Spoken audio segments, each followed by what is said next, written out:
everyone. Good evening. Welcome. Let's just get every attendee to settle down. I think many are still dialing in. We will start the session in about another 2 minutes.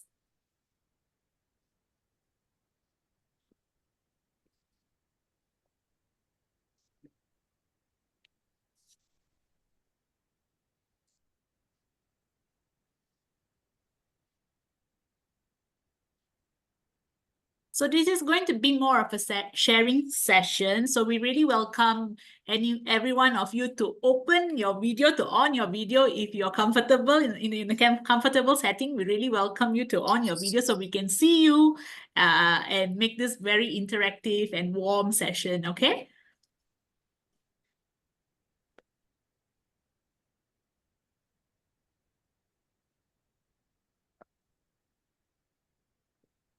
Okay, I think we've got quite a good number of crowd in and we can officially begin. Okay, so good evening, everyone. Once again, a warm welcome to today's webinar. Thank you so much for taking time to join us today as we explore the journey of settling in Australia. So moving to a new country, right? I know it can be both exciting and also challenging, but with the right guidance and support, it can also be one of the most rewarding experiences of your life. So for some of you who are getting to know about us for the first time, GMS, we are a migration agency that has been around in Malaysia for 20 years, and we have helped more than 13,000 families to realize their migration dreams. Until today, we continue to advocate the right migration practice to help more people reach their migration objectives. So today, as part of our objective in getting more people to migrate, we have a special treat for you. We will be hearing from a very valued client of GMS who has successfully navigated the long and sometimes often complex process of migrating to Australia. She will be sharing her personal experience and insights from the very beginning of her journey with the visa application process, through finding a job and a home, to finally adjusting to a life in a new country. She was so sweet enough to share her experience with Desmond and myself. And trust me, when she was sharing this, we were just in awe. Okay, her journey is indeed a testament to resilience, determination, and the incredible opportunities that Australia has to offer. So let me introduce to all of you today, Kay from Melbourne. Kay, would you Hi, everyone. Yes. Okay. Thanks a lot for joining us. And together with Kay, we have Desmond, the man behind GMS. Hi everyone, I'm Desmond here, and really nice to have all of you. And I promise this is going to be a very fun session. It might be a very different session than what we usually does. Not just to talk about the migration, the visa criteria, the different pathway, but rather I think this is something that why we are here. So this is really something that we connected very strongly. We wanted to see clients are doing well in Australia. And thus, we have this session when Kay contacted us, and after years, and when she asked, if we would like her, to share her experience, all the good and bad in Australia, without hesitation, and we said yes. All right, and here we are today. Yeah. Yes, thanks, Desmond. Thanks, Kay. So, as Desmond mentioned, our aim today is actually to provide with real-life perspectives, practical tips, and encouragement, no matter actually at which stage of the application you're at, whether you're still thinking and toying with the idea of Australian migration, whether you've started the process halfway, or you're already planning a move, right? So whatever it is, I'm very sure the session is going to be helpful. So we really hope that Kay's story inspires you and gives you the confidence, most importantly, to make the informed decision that will ease your path to settling in Australia. So before we begin, I'd like to go over some very few simple house rules to ensure we have a smooth and productive session today. So just so you know, it's already 10 p.m. in Australia right now, in Melbourne, okay? And Kay has kindly set aside her valuable time to be with us today, so thank you again for that. So let's No make problem. it concise and effective as possible.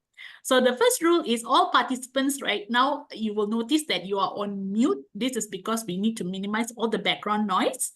And we really encourage you all to switch on your video, guys, and be more fun and interactive for better engagement. So the first part of the session, we will begin solely for between Kay and Desmond to start the session of the sharing. And we will have a Q&A segment at the end. So please hold your questions until that time. So to ask your question, what you would need to do is basically just type it in the chat box together along with your name. And once we come to the Q&A section, I will call out your name. So just for example, I will call out Chris. Please come up with your question. And then you just need to, you can directly ask your question to Kay. I'm not going to read it out for you. Okay, you can interact with her directly, and then we will unmute you. So we will unmute for the ones who are asking the question. And in interest of time and for everyone to benefit, we will first limit one question for each person. Okay, and when we have time, we are more than welcome to have a second question. So that's it. So feel free to engage, ask questions, take full advantage of this opportunity to learn from someone who has been in your shoes. Okay, that's it. Over to Desmond and Kay. Or have fun. Cool. Thanks, Audrey. All right. Well, first of all, let us start off with a big thank you to Kay again. To stay back. I was asking her earlier, what time is your usual bedtime? And she was telling me between 8 to 9. And it is already 10 o'clock Melbourne time. Kay, once again, thank you. And I promise, it is going to be a fun evening for all of us. Yeah, and I've seen so many familiar names here. I'm excited that you are here. And yeah, so me being an owner of Global Migration, running this company for 20 years, being an Australia PR, spent some time in Australia, now back to Malaysia, and spend most of my time in Southeast Asia. And time to time, I went back to Australia. A few weeks ago, I was in Perth. So when I came back, I was sharing with with Kay and Audrey again. I felt like when I'm back to Australia, that's when I have the life, because I literally came back home 7 o'clock, turn on the TV, and have my evening. While back to Malaysia, at 10 o'clock, I'm still busy with don't know what I'm busy with, and I haven't been like having the nice evening time in front of the TV. Nonetheless, I think today, the focus is on Kay. So I have also organized some questions for Kay, to share. Now, I would like to actually run through with Kay, the experience importantly. First of all, let's talk about, your decision, right, to move to Australia. So there are some questions here. I might not be going through every question according to what we have planned, but I think we would flow, Yes. So first of all, would you share with us why Australia came out as your first choice, right? I'm sure, anyone attending this session would have somehow connected with Australia. But then why would Australia came out as your first choice, Kay? What were you expecting, when you were thinking about Australia as a migration destination? I guess one thing is Australia is the nearer to Malaysia, if you ask me, in comparable with a lot of countries like UK or even in New Zealand. In fact, New Zealand also one of my selection as well, but because my sister's in New Zealand. But I think overall, in terms of environment, culture, weather, education, those are the things that I'm actually considering Australia as part of my consideration when I actually plan to migrate. I did at first choice choose New Zealand, but I think New Zealand somehow rather in terms of like the application or to get a visa to go into New Zealand, even though I have a sister staying there, but I think it's a little bit tough compared to Australia. And Australia, because they have different, like they have state sponsor and also they have like independent visa, which is like it increased the chances of moving to Australia compared to New Zealand, because New Zealand doesn't have individual state sponsor because their population is about 401 million compared to Australia. So So that's why it kind of like motivate me why I choose Australia as one of my destinations. Yeah. Okay, that's nice.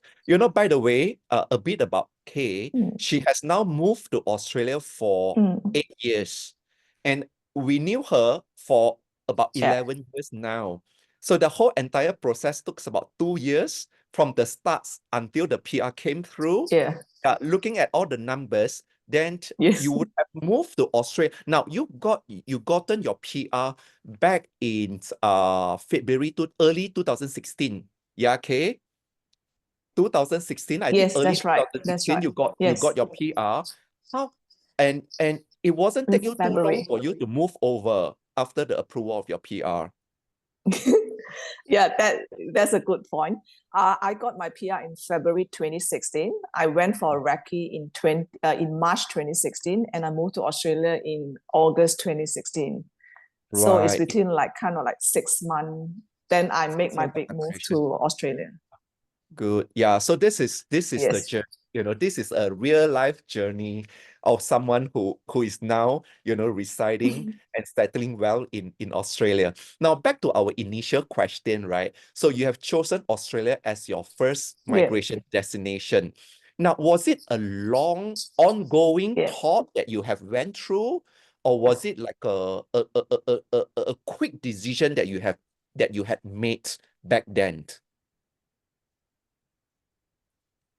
You mean like for migration or choosing Australia? Yeah, choosing Australia and to decide to embark on the journey after you have made the decision. Was it like a long, a long process, a long thought, or or rather, how long was it take for you to decide from the point when you think Australia is where I wanted to go with my family until you have engaged us to kick Yeah. the process? How long was the duration? Actually, I would say it's like maybe 1 or 2 years. Actually, by that time, I set Australia as by the time I wanted to migrate and I decided Australia. So that's why I start to kind of like scout or which agency that I should be using. In fact, I do explore other agency, but I felt that it doesn't give me that confidence that I can actually get to Australia until I actually met you guys in 2014, I think. If I'm not mistaken, I came to your office and I talked to Audrey in 2014, if I'm not mistaken. Then it kind of like give me that confidence, oh, okay, this is the agency that I should be choosing to embark on my Australia migration. Because one thing, I didn't want to do it too late, because at the end of the day, there's a lot of like factor, like for example, your point system and everything that you just couldn't meet it. So the moment I decided and set my foot, Australia is my right destination, that's where I kind of like, all right, I have to do it. I have to just engage an agency and explore alternative and options to get me there. Right. Yeah. Well, very kind of you, to choose global migration. And again, guys, this is not a sales pitch and not a question that I had prepared to ask it before. Yeah. Now, since you Correct. mentioned about, you have scouted a few agency and a few migration company, and you have Yes, finally I chosen do. global migration. And what was the deciding factor for you to actually Yes. consider migration, to migrate through global migration? To Can you be share with us? Yes. the reason why I choose global migration, right? Which is, as what Desmond said, is really about not pitching anything like to talk about global migration, but it's all my personal experience, because I'm a person that I really needs to compare things before I make decision, because what is in the market and everything. So I think it's the feeling of giving that confidence to me that this agency can make things happen for me. That's why I choose global migration. I did explore quite a number of them, but it just doesn't give me that assurance or confidence that I can do it and can get to Australia through the agency. That's why I choose global migration. That's really what I felt when I went to the office and talked to Audrey. Yeah, that's why I signed up. I think I signed up not long after that. I went after I talked to her. So it's really like the feeling of like giving you that confidence. I think that's very important. Yeah, thanks Yeah. for the trust, and and I, we are committed, and Yeah. we were we aim to deliver to every client who has trusted us and engaged, us, without, Yeah. fail. without disappointment. Yeah. So back to, it is interesting. It took you about 1 to 2 years, to even kickstart the process. So I think, this is actually very, in other words, when you make that decision, right, it would have been a process of, after taken all sort of consideration and to know that it is a one-way ticket, I suppose. Yeah. Once you have started that in process. a way. Yeah. Correct.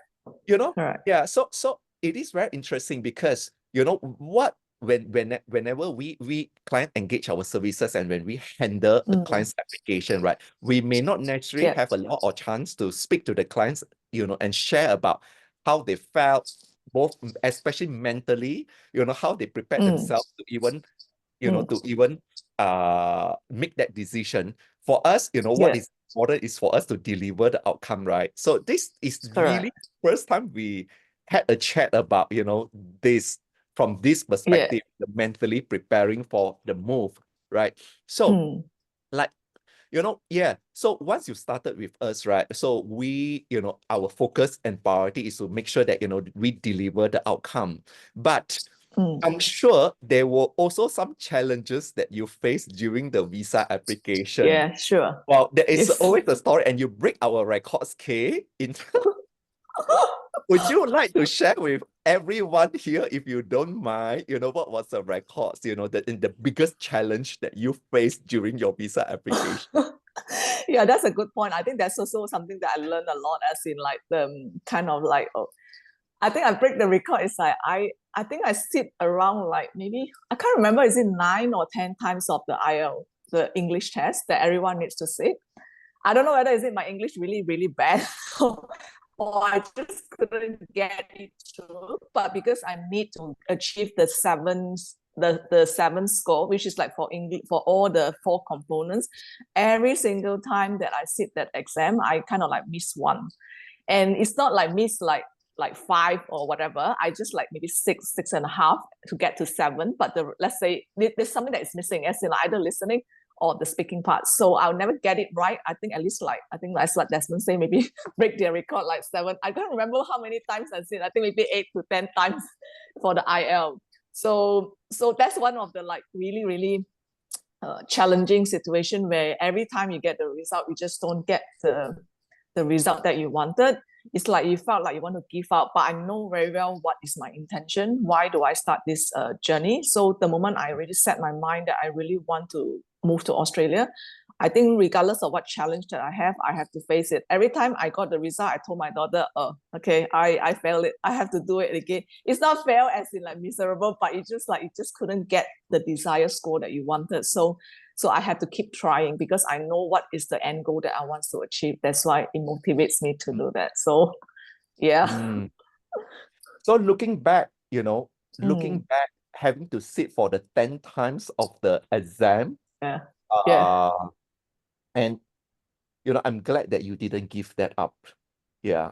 I'm Yeah. so glad that you didn't give that up.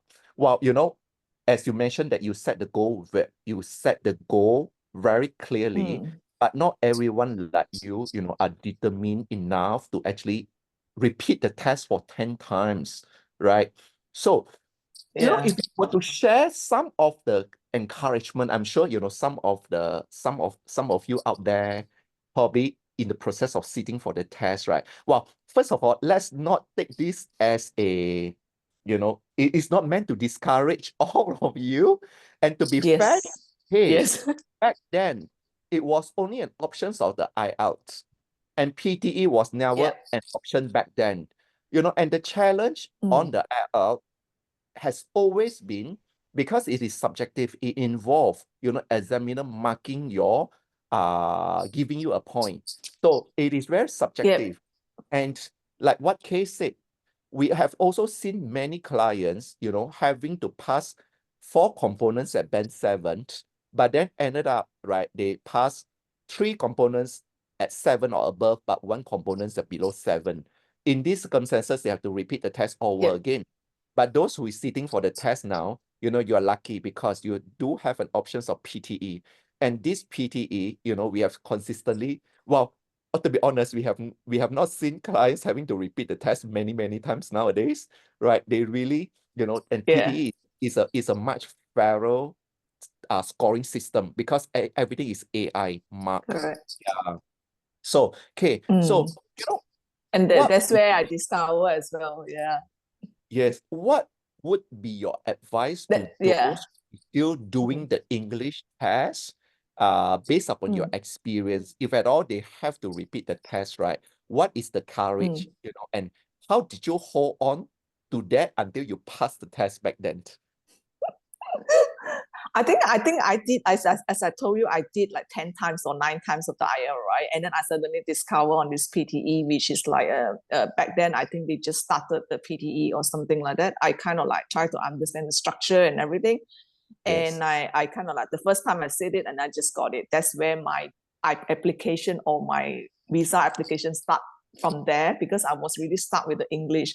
So if you ask me, I think the first thing you really have to know what is your intention. If you really, really wants to migrate to Australia, that's your intention. I think you will have a strong urge that you will never want to give up just because of English. It's not because you are not good.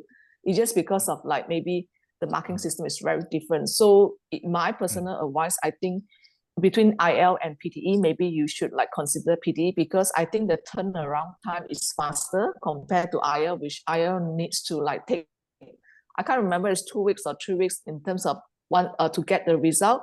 Once you get the result, only you will decide whether you need to sit again. But PTE, I think the turnaround time, if not mistaken, is less than a week or something like that. So if you really at the stage where you are sitting your English test, I think PTE would be a better option. As what Desmond has said, is everything AI. It's just like when you do your speaking, you just speak to the computer. You don't have to speak to the person in person. So as being human, right? When you speak to person, you feel nervous and things like that. So when you talk to a computer, it's just like, okay, you just talk as usual, stuff like that. So I guess it's like just revisit on what is your intention to really get you going, and don't stop because of only let's say you really at the English where you really like struggling and whatever. But I don't think that one should stop you, because that's not the one to determine whether you are successful or not successful. It's just more on a, I don't know whether it's considered luck thing and stuff like that. Just like me, I have like 10 times, okay? But I still get going because I know what is the best for my kids. So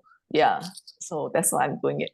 So the moment I got my result that I can pass my PTE, I told my kid, the kids were so excited, because I think they are part of my journey as well. I think sometimes involve your kids as part of your journey or your family. That does help, because at the end of the day, they are the motivation factor for you as well to continue your journey despite it's difficult. Yeah. Mm. Yeah. Thanks for the sharing, and I'm sure this piece of your experience, right? A lot of people will be able to relate themselves, to the situation, and I hope that this Yeah. gives the strength and the courage whenever you feel like, hey, having to go for the test, and feel don't feel motivated enough to do the test, but it just take you a little step further, to go through that. Yes, Yeah. it is really great. Well, I think other than the English test, the challenge, right? The rest of the experience throughout the application was pretty smooth. From the visa submission Yes. till It's the pretty smooth. approval, everything go through very smoothly. I think it's Yeah. only for 6 months only. The moment I got my IL in or end of August, September to February, that's every stages of the process was very, very good, very, very smooth in that context. Then I got my PR already. Yeah. Yeah. Yeah. Yeah, and also, back then in 2015, 2016, skill migration the process was very quickly. I look back, the records just now, right? So we were actually lodging your application in November, and we got the approval November 15, and we got the approval in February 2016. Yeah. But let's Yeah. just to set the expectation for those who is in the process now, this is not going to be the situation anymore, right? We are looking at least Yeah. on average of a year and a half to even 2 years. So yeah, so this is I think there's also another government thing I wanted change. to Yeah, sorry, go ahead. Yeah, yeah. Kay. There's another thing that I wanted to highlight. Yeah, there's another thing that I need to highlight as well. I just maybe like, I don't know, in general, maybe myself. I think if you remember correctly, Desmond, I also go through like 2 skill assessment as well. If you remember, because I think the I first do. one that I went through was, I think I assessed against, I can't remember which state, but I think they have not opened the occupation. But I kind of like discussed with Desmond all and say, okay, what's the other alternative? I think I cannot just sit here and wait. But I even visited Canberra. I told both of them, I was like, maybe I'll end up in Canberra, even though it's not my ideal destination. But to me, I'm just willing to explore any option, because to me, is to get into Australia, regardless of the state. Eventually, I will get to where I want to be, which is like where I am now in Melbourne, because Melbourne is my number one destination that I wanted to go, but I go via Adelaide before I can move Yeah. to Melbourne. To me, it's like Yeah. to step into Australia. That's the key, So Right. yeah. Yeah. So as you mentioned, you first moved to Adelaide, right? And it was 6 later, the approval Yes. of your PR. Now, Kay, Mm. please share with us, especially mentally, how did you prepare for the move? Especially moving into a Yeah. country, not knowing what job is coming up to you, and with all the so-called, relocation anxiety. How did you cope with that as a migrant back then?